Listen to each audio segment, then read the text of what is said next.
हाय दोस्तों, कैसे हैं आप सभी का मेरे यूट्यूब चैनल प्रेम फ्री एजुकेशन पर स्वागत है। और हम लोग आज पढ़ने वाले हैं वर्ब।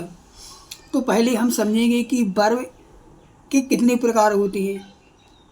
तो वर्ब दो प्रकार की होती है मुख्यतः। एक है अपना रेगुलर वर्ब और दूसरा है इरेगुलर वर्ब। तो रेगुलर और इरेगुलर वर्ब क्या होता है, तो इसको आज हम समझेंगे। पहले तो आप समझिए कि वर्ब क्या होता है।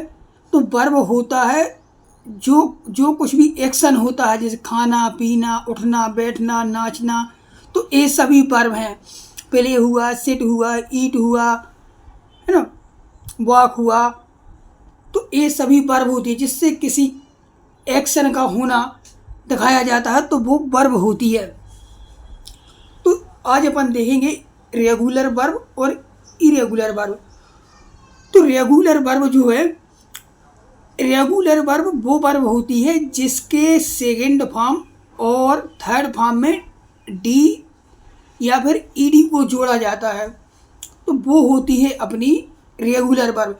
रेगुलर का मतलब ही होता है जो चली आ रही है, चलन में है, प्रचलित है, तो वो होती है रेगुलर वर्ब। जैसे यहाँ देखिए अपना फर्स्ट फॉर्म वर्क है और इसका सेकंड फॉर्म क्या है, वर्कड। इसमें क्या जुड़ गया है, ईडी जुड़ गया है।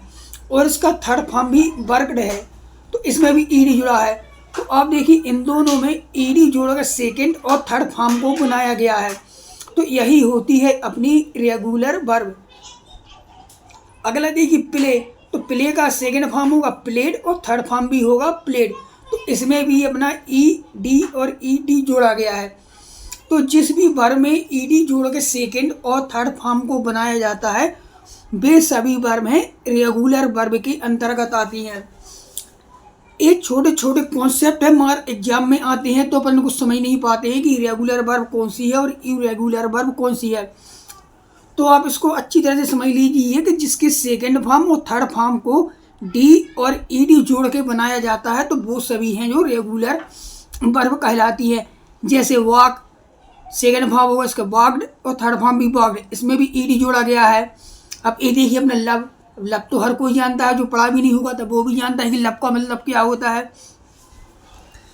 तो इसका सेकेंड फॉर्म होगा लब्ध और थर्ड फॉर्म होगा लब्ध, तो इसमें भी ईडी जोड़ा गया है। यहाँ देखिए आप सेकेंड फॉर्म और थर्ड फॉर्म में ईडी जोड़ा गया है। अब देखिए अपन इरेगुलर वर्ब क्या होती है। तो इरेगुलर वर्ब वो होती है जिसके तीनों फॉर्म कहीं ना कहीं अलग होते हैं या फिर तीनों फॉर्म एक से होते हैं, तो वो है सब इरेगुलर वर्ब के अंतर्गत आती हैं। जैसे देखिए go, second form went, third form gone, go went gone, तीनों फॉर्म अलग अलग हैं इसके, तो इरेगुलर फॉर्म के अंतर्गत आती है। अगला देखिए टेल, टोल्ड टोल्ड, कम केम कम, गेट गोट गोटन, कट कट कट और पुट पुट पुट, तो ये सभी इरेगुलर वर्ब के अंतर्गत आती हैं।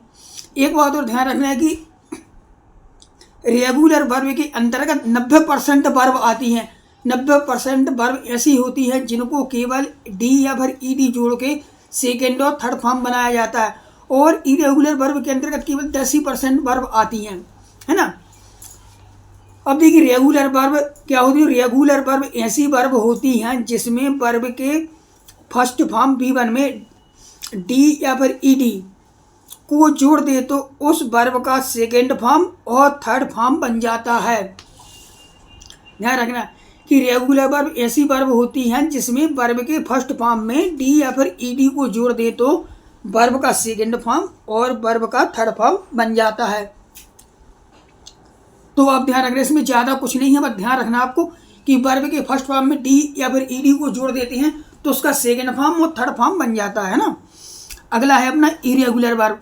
अब इरेगुलर वर्ब क्या होती है कि इरेगुलर वर्ब ऐसी वर्ब होती हैं जिनमें हम डी या फिर ईडी को नहीं जोड़ सकते और उनका B2 मतलब सेकेंड फॉर्म और थर्ड फॉर्म डी या ईडी जोड़ों को नहीं बना सकते।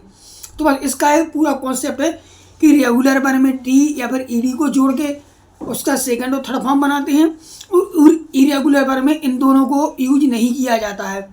ठीक है दोस्तों, तो आज का अपने छोटा सा कॉन्सेप्ट था, लेकिन बहुत ही इम्पोर्टेंट था।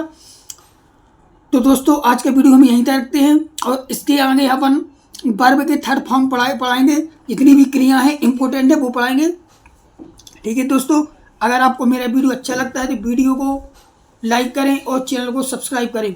Okay, thank you.